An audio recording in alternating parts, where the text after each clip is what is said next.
Mais pourquoi est-ce que je grignote alors que j'ai même pas faim? Si ça vous arrive, rassurez-vous immédiatement. Vous n'êtes pas seul et surtout, vous n'êtes pas en manque de volonté. C'est ce que nous allons comprendre ensemble. Imaginez, il est 9 heures du soir, vous avez terminé votre repas, vous savez parfaitement que vous n'avez plus faim. Et pourtant, vous ouvrez le placard, vous prenez un carré de chocolat, puis un deuxième, puis quelques petits biscuits, et quelques minutes plus tard, vous vous sentez coupable et vous vous dites « j'ai aucune volonté ». En réalité, ce scénario est extrêmement fréquent et ce n'est presque jamais un problème de volonté. Il existe une différence essentielle que très peu de personnes connaissent. La faim physique arrive progressivement. Votre estomac gargouille, vous manquez d'énergie, et lorsque vous mangez, cette faim disparaît. La faim émotionnelle est complètement différente. Elle apparaît d'un seul coup, elle concerne souvent un aliment très précis, du chocolat, du pain, des biscuits ou une glace.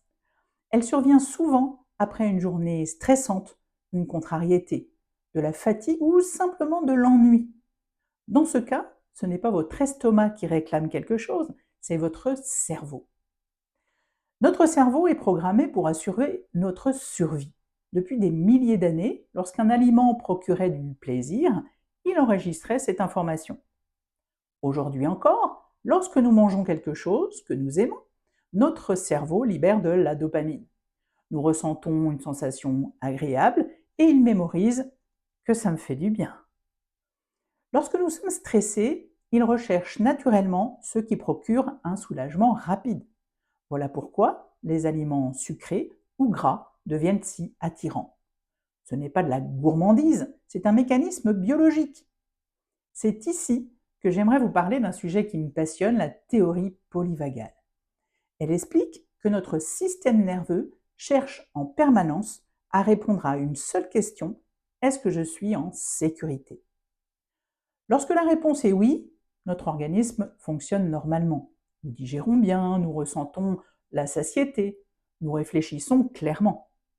Mais lorsque notre système nerveux pense que nous sommes en danger, même s'il s'agit simplement d'un petit stress professionnel ou familial, il modifie complètement notre fonctionnement.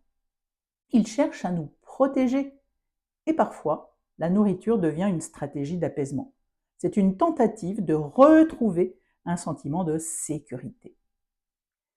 Lorsque les personnes que j'accompagne comprennent cela, je vois très souvent leur regard changer et ils me disent « Je croyais que je manquais de volonté. En fait, mon corps essaye simplement de me protéger. » Et cette prise de conscience est souvent le début du changement. Si vous souhaitez commencer à changer, je vous propose 3 choses. Premièrement, observez vos envies de manger sans vous juger. Deuxièmement, demandez-vous, ai-je vraiment faim ou suis-je stressé, fatigué, contrarié? Et la troisième, lorsque l'envie apparaît, prenez une minute pour respirer profondément, relâcher vos épaules et revenir dans votre corps. Vous serez peut-être surpris de constater que l'envie diminue déjà. J'aimerais que vous reteniez une chose. Le grignotage n'est pas votre ennemi, c'est un message. Votre corps essaye de vous dire que quelque chose mérite votre attention. Et lorsque vous apprenez à écouter ce message, vous pouvez enfin sortir du cercle de la culpabilité.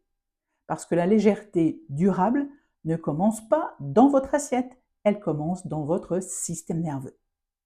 Si cette vidéo vous a parlé, j'ai préparé un guide gratuit intitulé « Les 5 vraies causes du grignotage émotionnel et les premières clés pour retrouver une légèreté durable ». Vous pouvez le télécharger gratuitement grâce au lien situé dans la description de cette vidéo ou dans ma bio. Et si vous souhaitez recevoir chaque semaine des conseils pour retrouver une relation plus sereine avec votre alimentation, pensez à vous abonner. Je vous remercie de m'avoir écouté, prenez bien soin de vous et je vous retrouve très bientôt dans une prochaine vidéo. Souvenez-vous, votre corps n'est pas votre ennemi, il essaye simplement de vous protéger. Et lorsqu'on apprend à comprendre son langage, la légèreté devient enfin durable. Méditez bien là-dessus.